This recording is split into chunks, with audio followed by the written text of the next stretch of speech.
За орон нутагт төсвийн ерөнхийлөн захирах шийдсэн Наранбаатар дараа 9,000 орны дараагаар сонгогдоод бас дэмжиж гэн бас нэлээд одоо зүйлийг бас хүлээж гэнэ гэж ингэж ойлгож байгаа.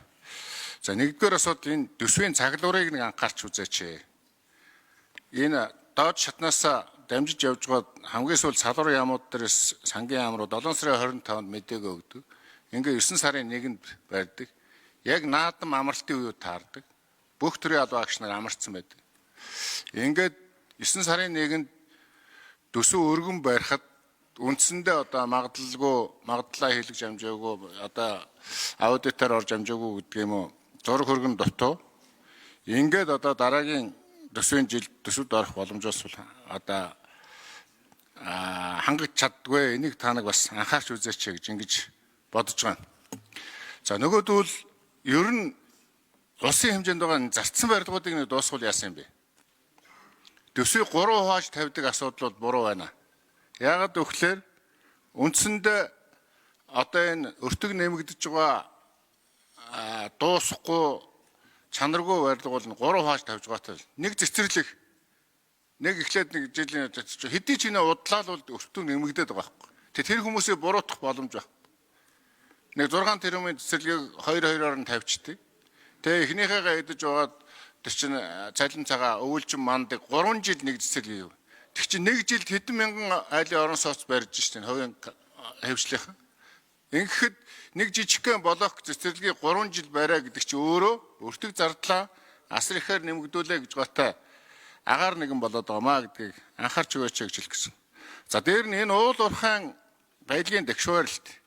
Энэ зарим аймагуд манайх эко аймаг, уул уурхайгүй аймаг энэ гангараад болох хэрэгтэй. Та ялангуяа төвийн аймагуд ингээд уул уурхайгаас орж байгаа нэг ареалтыг болонгот их шоож авдаг. Төсвийн татаас олгоод авчдаг.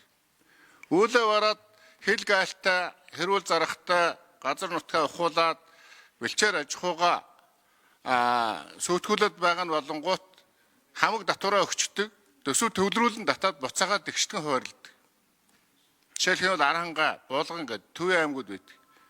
Бид нар аюул жуулчлалын бүс нутаг яадаг гэдэг уул уурхайгүй аймаг энэ яахлаараа тийж болж идэг. Тэгээ гол устай гэдэг. Харин ч гол усгүй газраа дэмжих хэрэгтэй юм шүү. Эсрэгээр энэ байдлыг нэг анхаарч өгөөч гэсэн ийм одоо зүйлийг танд хэлэх байна. Тэгээ ер нь төсвийг одоо тодтогдаг асуудал. Сая одоо манай энэ их орн өнгөрсөн 24 онд одоо бидний байгуулсан энэ их орн бол оржээд төсөв тодтогсон. Дараа жилийнхаа төсвийг ярьсан. Төсвийн хойрог ирээд дахиад төсвөө тодтогсон. Дараа жилийнхаа төсвийг ярьсан. Ингээд 7-8 удаач төсөв ярьж байна. Тэгээд дахиж дэвшлэг гарахгүй байна. Тийм учраас одоо энэ асуудлыг бол би юу гэж хэлэх гэж байна вэ? Анхан шатнаас нь ерөөсөө одоо тэр олон ажлын хэсэг гэдэг үг ч одоо модноос гарах шиг л боллоо одоо. Ер нь сум багаас нь авахуулаад нэг шүрдэж ажлын хэсэг гарч энэ төсөөнийг зэгцлээд ингэж одоо урсгал зардлыг таанахгүй бол анхан шатнд дунд шатнд учир нь мэддэхгүй нэг одоо малгай дор орж ирээд ингээд төсвийн урсгал зардал тэнд одоо үр ашиггүй зарцуулж байгаа асуудлууд бол зөндөө байж байгаа. Зөндөө байж байгаа. Жишээлбэл нэг сум 2 одоо соёлын төвтэй шинэ хуучаа 2 спорт заалтай шинэ хууч